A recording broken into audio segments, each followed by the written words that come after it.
Ada seorang anak yang membaca Quran. Suaranya subhanallah. Anak usia 6 tahun, hafal 3 juz. Dia baca tilawah.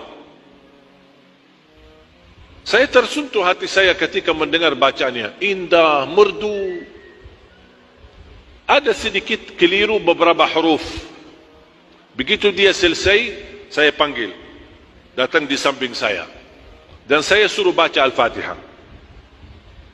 Ketika dia baca, saya perbaiki hurufnya yang belum begitu bagus. Contoh, Bismillahirrahmanirrahim.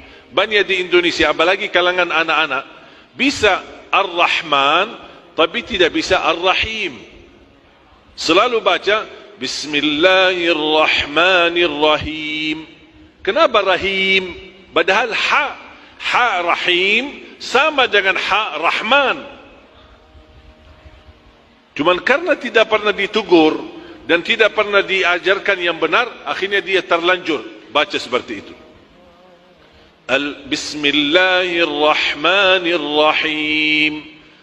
Ar-Rahim sama Ar-Rahman, Ar-Rahim. Jangan Ar-Rahman, Ar-Rahim, salah. Alhamdulillahi Rabbil Alamin. Al-Ha, bukan Al-Ha. Karena bisa rubah makna gara-gara satu huruf.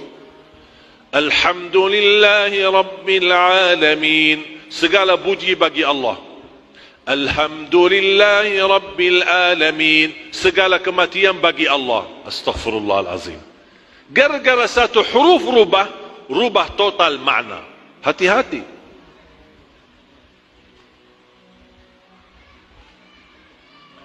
Dan ketika kita ajarkan yang benar, pasti akan lidah kita jadi terbiasa. Jadi kita sepakat ya, Al-Quran bukan susah, tapi kami belum terbiasa. Maka itu yang kami ajarkan, yang kami perhatikan metode Madinah, yang saya tanamkan dan syiarkan di Indonesia, metode Madinah. Ada 5 tahap. Tahap pertama, memperbaiki huruf.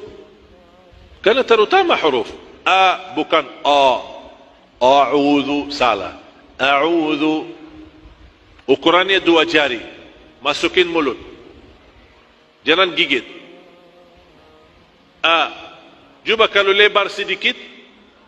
A, beda enggak suara? Berarti ada yang salah. Di situ kita belajar huruf. A'udhu, A'udhu. Dasar memperbaiki bacaan mulai dari huruf. Ka, Iyaka. Saya sering mendengar orang baca Iyaka, padahal Iyaka. Coba senyum, senyum. Ka, Ka, Ka, Ka, Ka, Ka. Makanya kalau baca Quran jangan marah. Kalau marah rubah hurufnya. Ka, Ka. Ha? Beda enggak? Beda. Berarti ada yang salah. Karena setiap satu huruf memiliki suara, bunyi. Bunyinya yang pas. Kalau berubah bunyi suaranya, berarti ada yang salah. Bisa salah gara-gara gerakan mulutnya.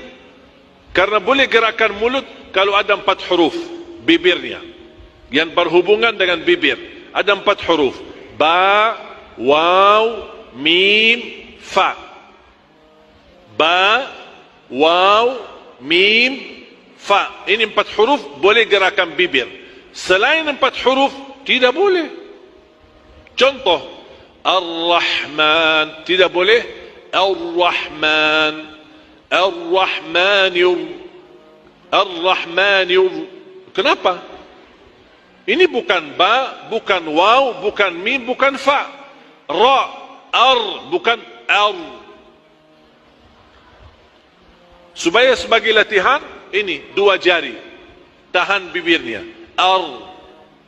Kalau masih dia bergerak, diam, ajar dia. Ar.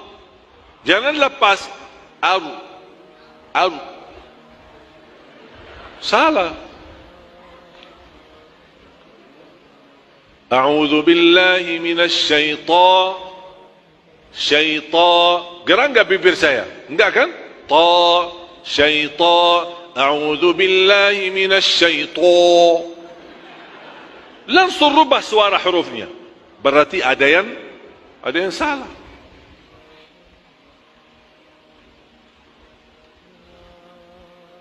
Ghairil maghdubi. Kadang-kadang saya mendengar suara, apalagi yang bagus seperti qari'ah. Tapi kadang-kadang saya pusing kepala saya karena terlalu banyak moyong gerakan bibirnya. Siratal ladzina an'amta 'alaihim ghairil maghdubi 'alaihim waladdallin.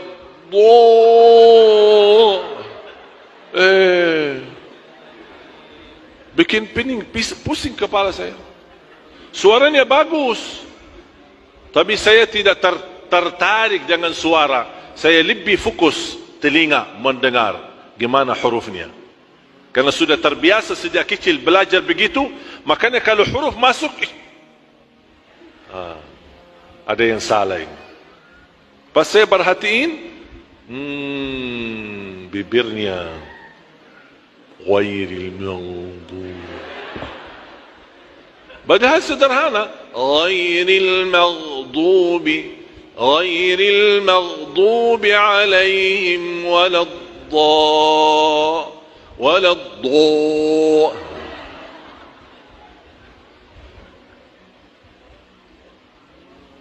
Apalagi bacaan imam, Siratal ladzina an'amta 'alaihim ghairil maghdubi 'alaihim waladdallin. Ganti imam. Langsung cabut. Panggil pak polisi, tolong pak ini cabut imam. Ganti imam. Dan begitu bacaan Al-Fatihah. Sederhana. Termasuk ketika ajarin anak-anak kita, jangan ajarin dengan cara yang mengarit-ngarit ayatnya atau hurufnya. Itu sering saya mendengar, apalagi ada aplikasi video di YouTube atau di Instagram. Saya perhatikan ada orang tua menajari anaknya. Nah, ayo ikuti bapa nak. Bismillahirrahmanirrahim. Alhamdulillahi hirabbil kacau. Tak boleh ajarin seperti itu. Ajarin walaupun dia anak kecil, ajarin begini. Bismillahirrahmanirrahim. Ayo adik, Bismillahirrahmanirrahim. Jangan mengarit-ngarit ayatnya. Nanti akan terbawa sampai jadi tua. Makanya kadang-kadang kita dengar suara nenek-nenek kita. Bismillahirrahmanirrahim. Yasin wal Qur'anil Hakim. Betul tak? Salah. Tapi sayang, bukan salahnya mereka, salah karena sejak kecil diajarin seperti itu. Berubah kebiasaan mengajarkan anak Bismillahi, jangan Bismillah. Makanya kadang-kadang kalau suruh anak ngaji, terus awal mulai A'udhu, dia sebenarnya dari ucapan Assalamualaikum sudah salah. Assalamualaikum warahmatullahi wabarakatuh. Udah salah. Assalamualaikum warahmatullahi wabarakatuh. Kenapa ngarit-ngarit hurufnya? Apalagi pas baca. Ayo nak baca. A'udzu bil. Jadi yang pendek jadi panjang, justru yang panjang jadi pendek. Kebalik. Tapi cuba kalau kita ajarin a'udzu billahi, a'udzu billahi, a'udzu billahi. Apalagi anak-anak, dia cepat bisa nangkap, cepat bisa belajar. Apa yang kita sampaikan, dia ikutin, dan dia tiru. Coba kita sama-sama. A'udzu billahi minasy syaithanir rajim.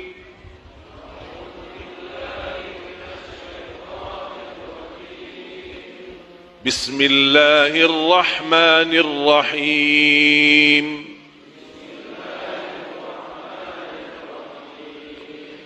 Alhamdulillahi rabbil alamin.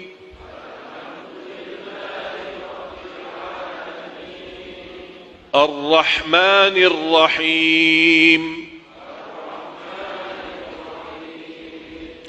Maliki yaumiddin.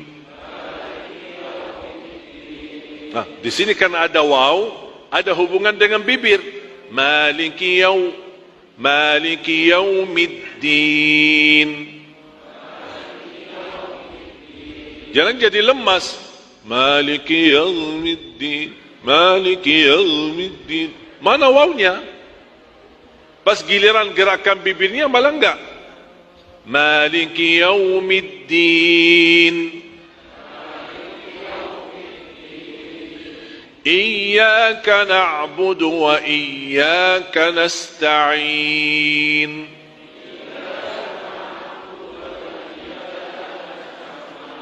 Tolong diperhatikan, jangan iyyaka.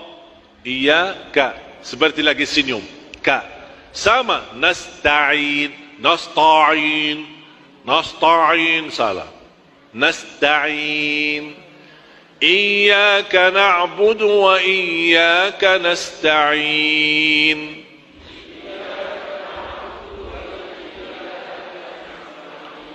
Ihdinas siratal mustaqim. صراط الذين أنعمت عليهم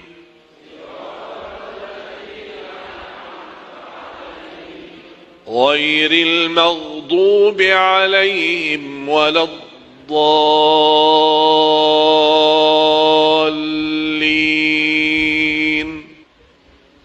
Habis belajar huruf, kita perbaiki bacaan. Ini tahap kedua. Karena saya yakin kalau sudah bisa belajar huruf, sangat mudah membaca. Apalagi untuk mengenal huruf. Baru masuk ke tahap ketiga, menindahkan suara. Latihan bagaimana menjadikan suara kita lebih bagus. Ada ilmunya. Tapi ini coba lihat, keindahan suara tahap ketiga, bukan tahap pertama. Sekarang banyak orang terpengaruhi suara, makanya dia latihan suara.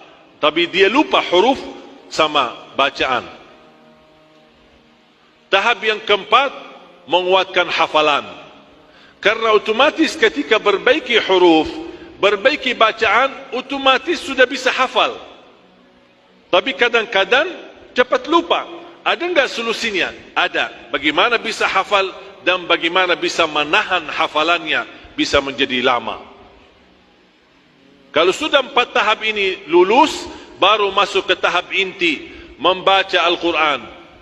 Di dalam salat maupun di luar salat, sesuai bacaan Nabi Muhammad sallallahu alaihi wasallam.